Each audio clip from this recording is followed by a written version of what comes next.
Namaskaram friends. I'm making Kandi Gunda or Kandi Podi today. So this we make and keep it for a long time. So it doesn't go bad.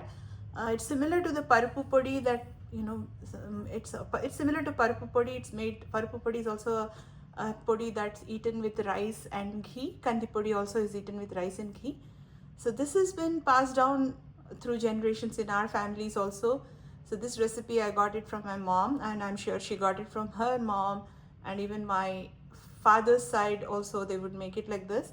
My grandmother would make it like this and so I kind of got the recipe from both sides of the family. This is a very tasty and healthy item. So you can mix it with rice and take it in your lunch box. Mix it with rice and ghee, and then add some raw onion on the side, and you can eat it. It tastes excellent. Or even with those onion stalks that you get, those are delicious when you eat it with this.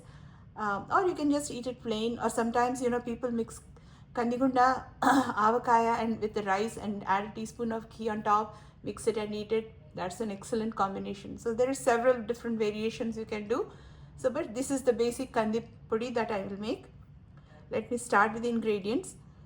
I have taken here 2 cups of chana dal, the plain chana dal that you use.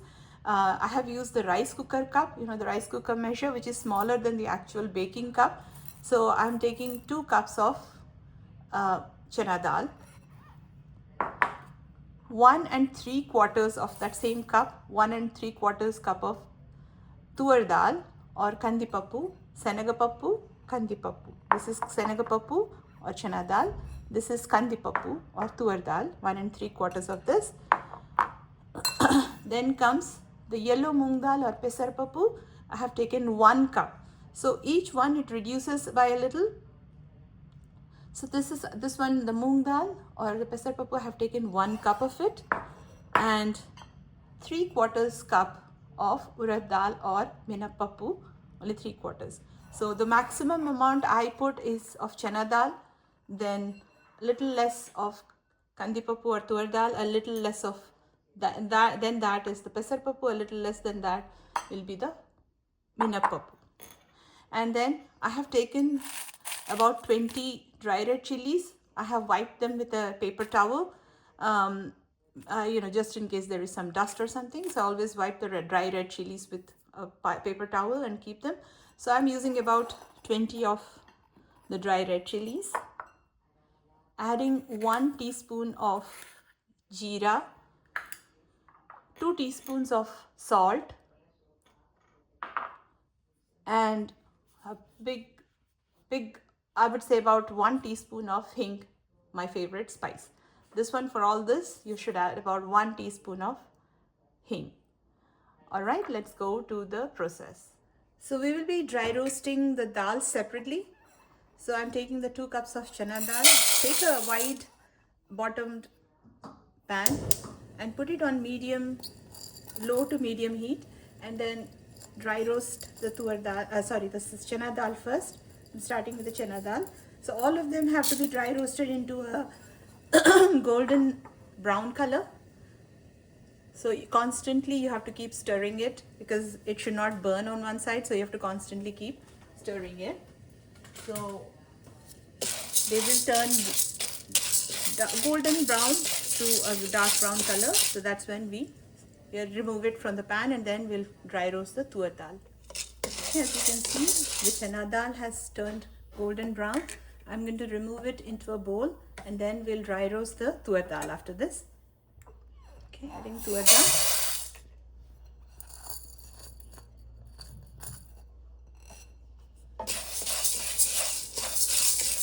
We'll dry roast this also till it is golden brown. Okay, the tuar dal has also changed color. As you can see, it's golden brown. I'm going to remove it into the same bowl. Okay, now we will be dry roasting the pesarpappu or the yellow moong dal.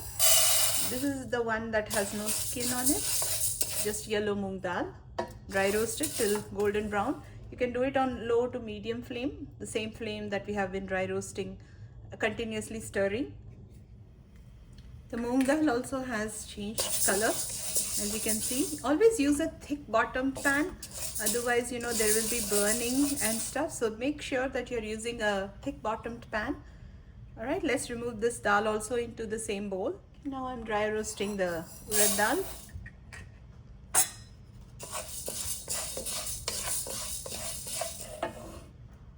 Okay, the dals are still hot, so I will add the teaspoon of jeera when it is still hot, so that it doesn't so now I'm dry roasting the urad dal, so in the bottom there is the moong dal, so with the heat of the dals the jeera will also get dry roasted, so I don't need to dry roast it separately.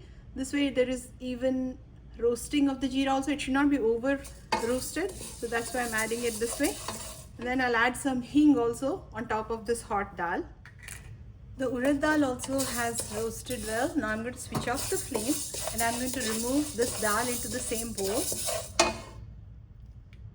Now the kadai is still very hot from all the dry roasting, so I'm going to add the dry red chilies. I'm not going to switch on the stove because we'll start getting a lot of cough and everything. So I'm adding the salt also, because any moisture that is in the salt can also get dry. And then I'm going to add some hing here. Hing, add generously because that gives a nice flavor. And I'm going to add some hing to the bowl with the dals. So almost a teaspoon of hing for all the podi, the whole podi.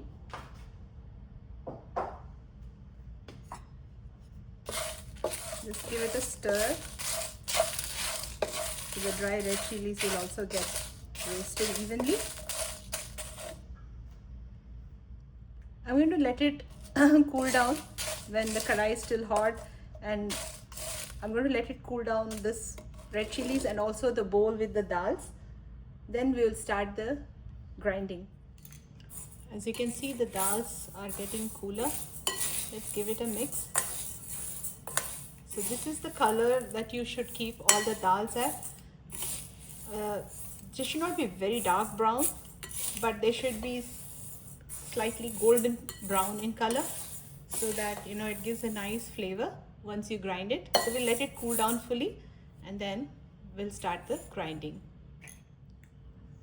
First I'm grinding the chilies and salt and hing mixture that we had left to cool. Now the mixture has cooled down, so I kept the dal separately and also the chili separately, so I'll be dry grinding this first. I powdered this for a bit. Now I'm going to add a little bit of the dal mixture to it and then powder it into fine powder, not very fine but slightly coarse. It will be slightly coarse, but it should be fine also, not like a coarse powder. As you can see, I have powdered the kandi podi, but what I normally do is I dry grind it one time, and then there will be some coarseness still. You can still feel the coarseness, still grainy, so that grainy texture doesn't taste good. So what I do is, and to give the chili powder mixture, the chili mixture, and the all the dals that we ground in separate rounds, to give them a good fine mixture and mixing and then grinding well. So I normally put it in a coffee grinder and make it like a finer powder, but right now I'm just going to use this jar again and grind it for a second time, so that all the spices and all the dals blend well together and it comes with a finer texture. Although it won't be fully fine, but it won't be this grainy, because if it's grainy then it will not taste good. So let's give it one more round. All the powders I'm going to grind it again, and I have taken it out into the same kadai in which I dry roasted everything, so it's wider and it's easier to mix. So I'm going to use the same I'm going to grind all these things and remove it into the same glass bowl that I had all the dals in. Okay, I have ground the whole mixture, and it is completely, now as you can see the texture, if I touch it, it just has a texture like fine suji, I would say, or even a little finer than that. So that is the texture you want. When you mix it with rice, then it will mix evenly. So mix this with rice and add a spoon of ghee to it and mix it. And then, like for a bowl full of rice, add a spoon of kandi podi and add a teaspoon of ghee and mix it. And then you can eat it with raw onion, you can eat it with cucumber, raw cucumber, or you can even eat it with pulsu pachadi. Pulsu pachadi is I have posted the recipe. It's the roasted eggplant that we make it into a chutney kind of thing and eat it. So that tastes very good with this. So this has several variations. So this is the basic. I would even, I have served it as a, for a party, for one of my friends' party. I made this rice and took it, and it was the first item to get over because everybody loved the taste of this. So this is basically the plain dal powder.